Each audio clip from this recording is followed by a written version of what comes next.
வணக்கம், இது குட்டி ஸ்டோரி பாட்காஸ்டோட நெக்ஸ்ட் எபிசோட். வர இந்த சென்னை டிராபிக்ல வண்டி ஓட்டும் போது சில விஷயங்கள் நல்லா புரியுதுங்க. ரொம்ப பேருக்கு பொறுமையே இருக்கிறது இல்ல. தனக்கு மட்டும்தான் அவசர வேலை இருக்கு, மிச்சவங்க எல்லாம் சும்மா பொழுது போலட்டு தான் ரோட்ல வண்டி ஓட்டுறாங்கன்னு ஒரு நினைப்பு. ரோடுன்னு இல்லைங்க, லிஃப்ட், பஸ்ல ஏறுறதுன்னு இது எல்லாத்துலயும் ஒரு அவசரம் தெரியும். பார்த்துருக்கீங்கல்ல, அவங்களுக்கு அவங்க வேலை தான் முக்கியம், மிச்சவங்களை பத்தி ஒரு கவலையும் கிடையாது. எவ்வளவு செல்ஃபிஷான மெக்கானிக்கல் லைஃப் ஆயிடுச்சுல. வாழ்க்கை ரசிக்க மறந்து இதுக்காகவோ ஓடுறோமோ கூட தோணும். நம்ம இல்லைன்னா வீட்டுல ஒரு அணுவும் அசையாது. நம்மளை நம்பிதான் ஆபீஸே இருக்கு, நம்ம தான் ஆபீஸ தாங்கி நிக்கிற தூண் அப்படின்னு கூட நினைச்சுக்க வேண்டியது. நம்ம குஷி படத்துல விஜய் கிட்ட சொல்ற மாதிரி, அட அக பிடிச்ச கழுத.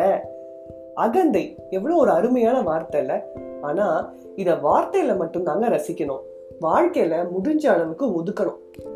இத இன்னும் கொஞ்சம் சீரியஸான சீன்ல பாக்கணும்னா, கஜினி படத்துல சூர்யா சொல்வாரு, தன்னம்பிக்கைக்கும் தலக்கணத்துக்கும் ஒரு நூலிழதான் வித்தியாசம்.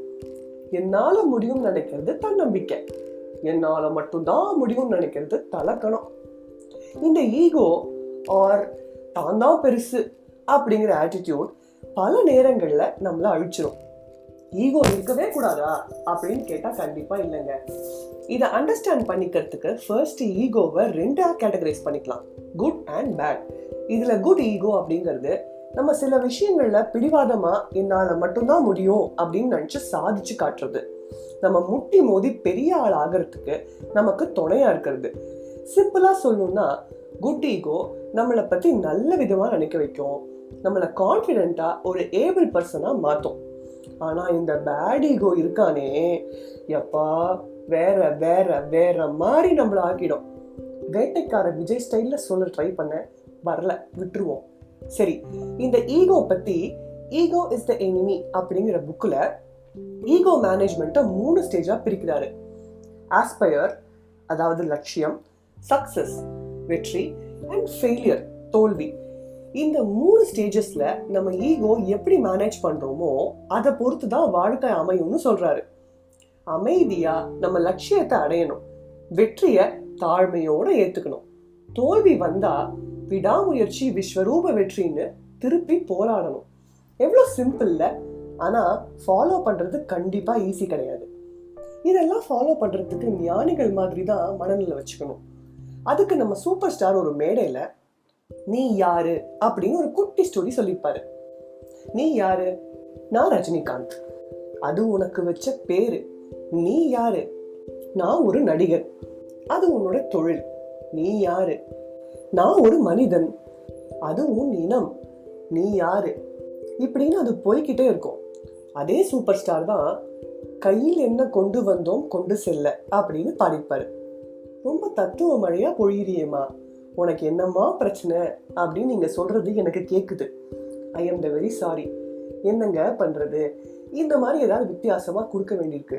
அது மட்டும் இல்ல, இந்த மெக்கானிக்கல் செல்ஃபிஷ் லைஃபை பார்த்து கொஞ்சம் இல்ல ரொம்பவே கஷ்டமாயிடுச்சு. அதுக்குதான் இந்த எபிசோட். பிளஸ் இப்போ ரீசெண்டா எங்க ஸ்ரீவத்சன் சார், என்னது அது யாருன்னு கேக்குறீங்களா? என்னங்க ப்ளீஸ் கூகுள் பண்ணி பாருங்க, டம்மீஸ் டிராமா அப்படின்ட்டு.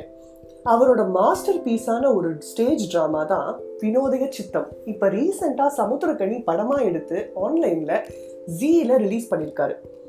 As a student and fan of Srivatsan sir, இது ஒரு பெருமையான மொமெண்ட் தான் சொல்லணும். அந்த படத்துல ஒரு டயலாக் கேட்போமா? உங்களுக்கு மட்டும் என்ன விதிவிலக்கு? உங்களை சுத்தி நடக்கிற எல்லாத்தையுமே நீங்களே பண்றதா ஒரு நினைப்பு.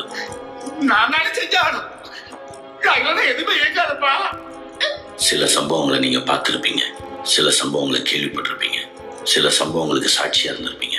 ஆனா சம்பவங்கள் நடத்தப்படுகிறது, அதுக்குள்ள நீங்க இருக்கீங்க, அவ்வளவுதான். என்ன கேட்டீங்களா? இதுதான் இந்த எபிசோடோட இன்ஸ்பிரேஷன்.